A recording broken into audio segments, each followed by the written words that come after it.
नमस्कार दोस्तों, राधे राधे। आपका अपने इस यूट्यूब चैनल हमारी संस्कृति हमारी धरोहर में हार्दिक स्वागत है। आज के इस वीडियो में मैं जो औरतों का प्रमुख श्रृंगार सिंदूर है उसके बारे में ही चर्चा कर रही हूँ। यदि आप एक हिंदू परिवार से हैं और एक विवाहित स्त्री भी हैं तो सिंदूर का क्या महत्व है यह आप भली भांति जानती होंगी। हिंदू परिवार की महिलाओं के लिए सिंदूर किसी भी अन्य वस्तु के मुकाबले काफ़ी महत्वपूर्ण होता है। लेकिन सिंदूर क्यों लगाया जाता है और सही तरीके से सिंदूर लगाने पर इतना ज़ोर क्यों दिया जाता है, यह बात आप सबको समझनी होगी। सिंदूर लगाने के पीछे ज्योतिषी एवं सामाजिक मान्यताएं काम करती हैं। इसके कई प्रभाव माने गए हैं और बताया गया है कि महिला के सिंदूर लगाने के तरीके का क्या प्रभाव पड़ता है। एक मान्यता यह भी है कि अगर कोई स्त्री अपनी मांग के सिंदूर को बालों में छिपा कर लगाती है तो उसका पति समाज में भी छिप जाता है, उसके पति को सम्मान दरकिनार कर दिया जाता है। इसलिए कहा जाता है कि सिंदूर लंबा और ऐसा लगाएं कि सभी को दिखना चाहिए। ऐसा भी माना जाता है कि स्त्री बीच मांग में सिंदूर लगाने की बजाय किनारे की तरफ अगर लगाती है तो उसका पति उससे किनारा कर लेता है। इन पति पत्नी के आपसी रिश्तों में मतभेद ही बना रहता है। शायद इस मान्यता से आप पहले ही परिचित हो चुके होंगे, जिसके अनुसार यदि स्त्री के बीच मांग में सिंदूर भरा है और सिंदूर भी काफ़ी लंबा लगा है तो उसके पति की आयु लंबी होती है। तो दोस्तों, मैं यही कहना चाहती हूँ कि सिंदूर लगाने का सही तरीका यही है कि आपको अपनी मांग के बीच में सिंदूर लगाना चाहिए और ये काफ़ी लंबा आपको पीछे तक लगाना चाहिए और आपका सिंदूर दिखना चाहिए, आप ऐसे लगाएं। तो ये सिंदूर लगाने का सही तरीका मैंने अभी आपको बताया है। जब एक लड़की की मांग में सिंदूर भर जाता है तो उसकी एक अलग सामाजिक पहचान कायम हो जाती है। अतः सिंदूर स्त्रियां विवाह के बाद ही लगा सकती हैं। छठ पूजा, नवरात्रि, तीज और करवा चौथ आदि त्योहारों पर स्त्रियों की मांग में सिंदूर भरे जाने की परंपरा है।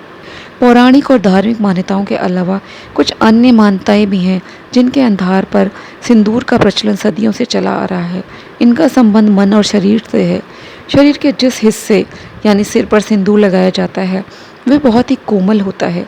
इस स्थान को ब्रह्म रंध्र कहते हैं। सिंदूर में पारा होता है जो एक दवा का काम करता है।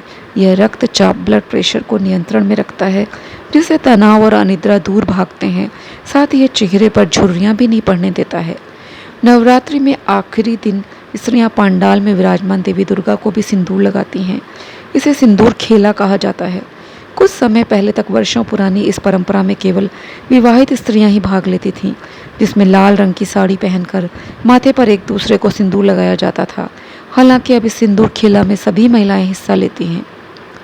सिंदूर दान एक परंपरा है, एक विश्वास है, एक पहचान है और पत्नी की कामनाओं की अभिव्यक्ति भी है।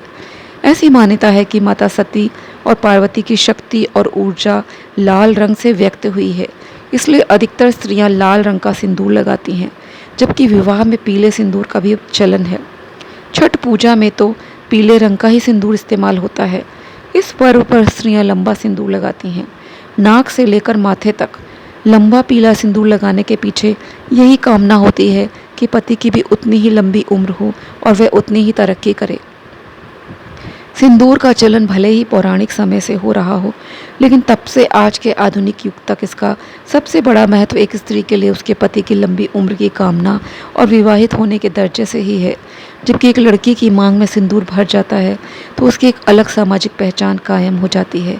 अतः सिंदूर स्त्रियां विवाह के बाद ही लगा सकती हैं। विवाह एक पवित्र बंधन है। इस पवित्र बंधन में बंधने से पहले कई रस्में संपन्न होती हैं। इनमें सबसे अहम सिंदूर दान है। सिंदूर लगाने या सिंदूरदान का इतिहास लगभग 5000 साल पहले का माना जाता है। धार्मिक और पौराणिक कथाओं में भी इसका वर्णन मिलता है। इसके अनुसार देवी माता पार्वती और माता सीता भी सिंदूर में मांग भरती थीं। ऐसा कहा जाता है कि पार्वती अपने पति शिव जी को बुरी शक्तियों से बचाने के लिए सिंदूर लगाती थीं। माता सीता अपने पति राम की लंबी उम्र की कामना और मन की खुशी के लिए सिंदूर लगाती थीं। महाभारत महाकाव्य में द्रौपदी नफरत और निराशा में अपने माथे का सिंदूर पोंछ देती है। एक अन्य मान्यता भी है कि लक्ष्मी का पृथ्वी पर 5 स्थानों पर वास है। इनमें से एक स्थान सिर भी है। इसलिए विवाहित महिलाएं मांग में सिंदूर भरती हैं ताकि उनके घर में लक्ष्मी का वास हो और सुख समृद्धि आए। सिंदूर शब्द सुनते ही सबसे पहले दो दृश्य आंखों के सामने उपस्थित होने लगते हैं। एक स्त्री की मांग और दूसरा लाल या पीला रंग। ये लाल रंग एक स्त्री की खुशियाँ, ताकत, स्वास्थ्य, सुंदरता आदि से सीधे जुड़ा है। हजारों हजार वर्षों से यह रंग विवाहित स्त्री की पहचान, उसके सामाजिक रुतबे का पर्याय बना हुआ है। एक दौर ऐसा भी आया जब इसे दकियानूसी और आउटडेटेड मान लिया गया, जिसे सिर्फ रीति रिवाज मानने वाली स्त्रियां ही लगाती हैं। लेकिन देखा जाए तो इसका चलन कम ज़रूर हुआ था, मगर ख़त्म कभी नहीं हुआ। अब इसे हर तबके की स्त्रियां लगाती हैं।